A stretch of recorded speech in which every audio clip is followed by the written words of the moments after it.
Hi, and thanks for watching this short video on how to prioritize in business. This is a topic that many management teams find quite challenging. Why is that the case? Well, the first reason is that there are just so many things you can do in business. You might focus on lead generation, you might focus on sales. Maybe it's about managing your existing clients, or maybe you're thinking of innovation, new product development. Maybe you're focused on your team. Whatever the case, there's so many directions that you can consider. And as managers, we tend to gravitate to what we're really good at. We like to be working there because we might succeed and we probably have more fun.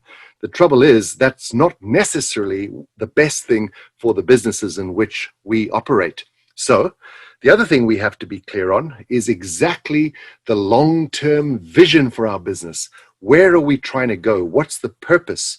What's the reason that this business exists? If we're clear on that, we have a much better chance of prioritizing what we need to do in the short term.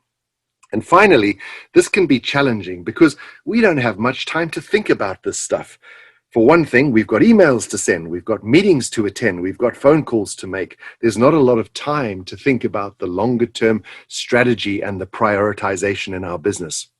Well, here's a really simple hierarchy that you might be able to think about, and we'll illustrate this with a really simple example. So it's in 5 steps, and the first step is to get really clear on that business vision, your why, your purpose, what drives the whole existence of your company.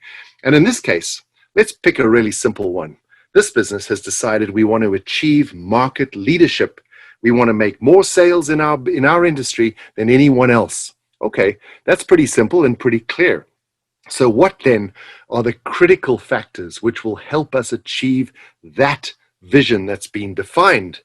In their case, they've said, well, we need to generate more leads. We need to create more business opportunities, and we have to have a sales team which is so well trained that they'll be effective in executing on those leads we generate, and we want them to be really incentivized. Those are the things which will make a big difference as we try to achieve our business vision.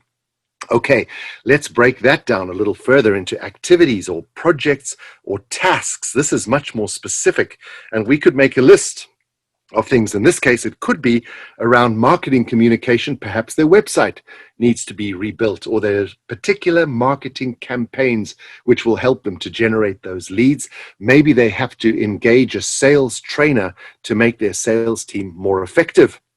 Now, this is a step that is often missed because the leadership team might have come up with the first 3 steps there, but they didn't educate the extended team on these activities. They didn't tell them what's going on and why it's going on. So in this case, we need to identify all of the people who are involved in these marketing and sales initiatives. We have to describe what we're trying to do and why we're trying to do it, and define their roles in these activities.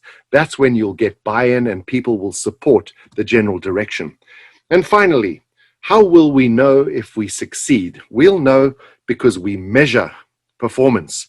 We decide which metrics we want to measure and we track them very closely.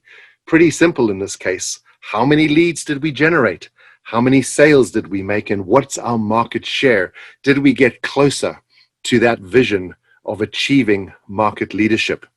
That's a really simple prioritization hierarchy, which hopefully you can use in your business.